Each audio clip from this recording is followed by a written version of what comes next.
पाकिस्तान ने इस सीमा के ऊपर काफ़ी ड्रोन अटैक किए जो कि नाल एयरबेस से नाकाम कर दिए गए थे। उस की कारण ये दौरा बहुत ही महत्वपूर्ण बन जाता है। गलत न्यूज आ रही है कि नाल एयरबेस उड़ा दिया कर दिया है। ये मैं आपको बता दूं कि सन 65 की लड़ाई, सन 71 की लड़ाई, इसमें पाकिस्तान ने खूब बम गिराए, लेकिन वो जो अपने मिट्टी के टीले हैं मरुस्थल में, वहाँ पे गिर के वो फूटे भी नहीं और कोई नुकसान नहीं हुआ। इस वक्त हम राजस्थान के पलारा में मौजूद है। देशनोक के कुछ दूरी पर है ये, और जहां पर प्रधानमंत्री आज पहुंचने वाले हैं और साथ ही जनसभा को संबोधित करेंगे। लेकिन उसके पहले तैयारियां आपको दिखा देते हैं मंच की, जहां पर आज प्रधानमंत्री इसी मंच से 26,000 करोड़ की विकास परियोजनाओं का शिलान्यास करेंगे राजस्थान में। इसके साथ ही 103 पुनर्विकसित रेलवे स्टेशन का उद्घाटन करेंगे।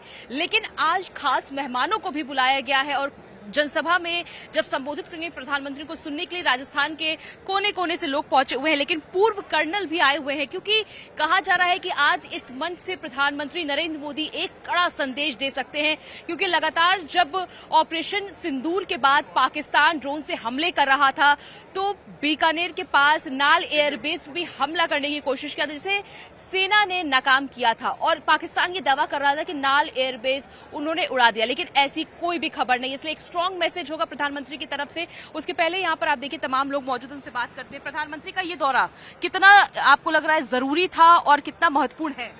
देखिए, ये दौरा इस नजरिए से बहुत महत्वपूर्ण है कि बीकानेर जो कि एक बॉर्डर स्टेट है और पाकिस्तान के साथ में जिसकी काफी लंबी सीमा लगती है, और पाकिस्तान ने इस सीमा के ऊपर काफी ड्रोन अटैक किए जो कि नाल एयरबेस से नाकाम कर दिए गए थे। उस की कारण ये दौरा बहुत ही महत्वपूर्ण बन जाता है। सर, जिस तरह से पाकिस्तान ने ये दावा किया था कि नाल एयरबेस को उन्होंने उड़ा दिया है और काफी नुकसान हुआ है, लेकिन ऐसी तस्वीर नहीं थी। पहले आदमपुर प्रधानमंत्री गए और अब नाल एयरपोर्ट पर उतरेंगे, तो एक कड़ा संदेश जो है पाकिस्तान को देने की कोशिश यहाँ से की जाएगी। अपनी जो इंडियन आर्मी है, प्रोफेशनल आर्मी है, वर्ल्ड की one of the best army है, और बिल्कुल जो इनको मतलब जैसे ही गवर्नमेंट की तरफ से इनको मिला कि आपको ये कार्रवाई करनी, उन्होंने समय मांगा, तैयारी की और टारगेट सिलेक्ट किए, और उसके हिसाब से पहले उन्होंने जो मिलिटेंट थे, मिलिटेंट के टारगेट्स उठाए, उसके बाद कम्युनिकेशन सेंटर, फिर एयर डिफेंस, फिर इनके उन्होंने कहा कल को ज्यादा एस्केलेट हो जाए तो सारी एयरफील्ड वगैरह उठाई। हम यहाँ पे बीकानेर के पूरे हिंदुस्तान में J&K से लेके पंजाब से लेके यहाँ पे गुजरात, कहीं भी कुछ भी नुकसान नहीं हुआ। अपने सारे के सारे जवान बिल्कुल सेफ आ गए, एयरक्राफ्ट सारे सेफ आ गए, और एक प्रोफेशनल आर्मी की तरफ से दुश्मन को कड़ा जवाब दिया। और ये ऐसा जवाब एक जो वॉर के अंदर होता है, जितना एक वॉर में नुकसान होता है, उससे ज्यादा उनको नुकसान हुआ है। आजकल एक खबर चल रही है कि किस तरह से भारत में रहने वाले लोग एक तरह से जासूस बनकर पाकिस्तान की मदद कर रहे हैं, उसे आप किस तरह से देख रहे हैं? मैडम, सबसे बड़ा जैसे हमें सिखाया जाता है कि कल को वॉर होगा, हमें ढाई फ्रंट पे लड़ना है, चाइना, पाकिस्तान और आधा यहाँ देश के अंदर। जो सबसे बड़ा जैसे ही ये हुआ ब्लैकआउट वगैरह हुआ, ये जो अपने सिविल डिफेंस एक्टिविटीज, तो उसमें अपन को बहुत प्रयास करने की जरूरत है, बहुत देखभाल की जरूरत है। क्योंकि जैसे ब्लैकआउट था, लोग फिर भी गाड़ियां लेकर चल रहे थे, घरों में लाइट जल रही थी। अब कॉलोनी का हर कॉलोनी के अंदर मॉनिटर सिस्टम होना चाहिए, सारा उसके ऊपर अभ्यास करने की जरूरत है।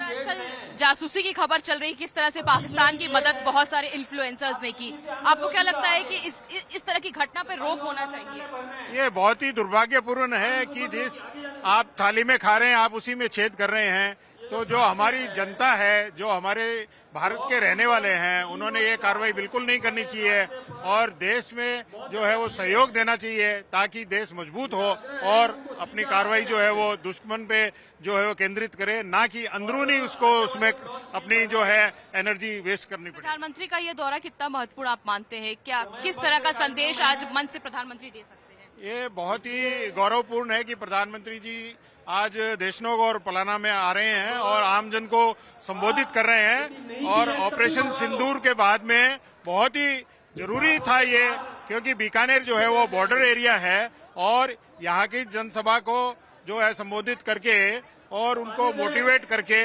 बहुत ही अच्छा रहेगा। और ये एक बहुत ही जो है वो गलत न्यूज आ रही है कि नाल एयरबेस उड़ा दिया कर दिया है। ये मैं आपको बता दूं कि सन 65 की लड़ाई, सन 71 की लड़ाई, इसमें पाकिस्तान ने खूब बम गिराए, लेकिन वो जो अपने मिट्टी के टीले हैं मरुस्थल में, वहां पे गिर के वो फूटे भी नहीं और कोई नुकसान नहीं हुआ। और यहाँ तक जो किंवदंती है कि जो महाकर्णी है देशनोक की, उनका वृद्धस्त हमेशा बीकानेर पे रहा है और यहाँ बीकानेर में इन किसी भी लड़ाई में कोई भी नुकसान नहीं हुआ है। इवन जो पुराने टाइम में भी जो बीकानेर का जूनागढ़ है वो प्लेन धरती पे है, ना कि कोई पहाड़ी पे। वो बीकानेर का जूनागढ़ दुर्ग भी अजय रहा है और कभी कोई उसमें नुकसान नहीं हुआ है।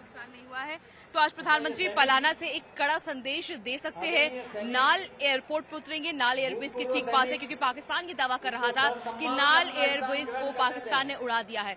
तो यहाँ से एक संदेश तो जाएगा ही, लेकिन उसके साथ पूर्व कर्नल, सेना से जुड़े हुए कई अधिकारी आज यहाँ राजस्थान में पीएम को सुनने के लिए पहुंचे हुए हैं। कैमरा पर्सन योगेश के साथ भावना कृष्ण, टाइम्स ऑफ भारत।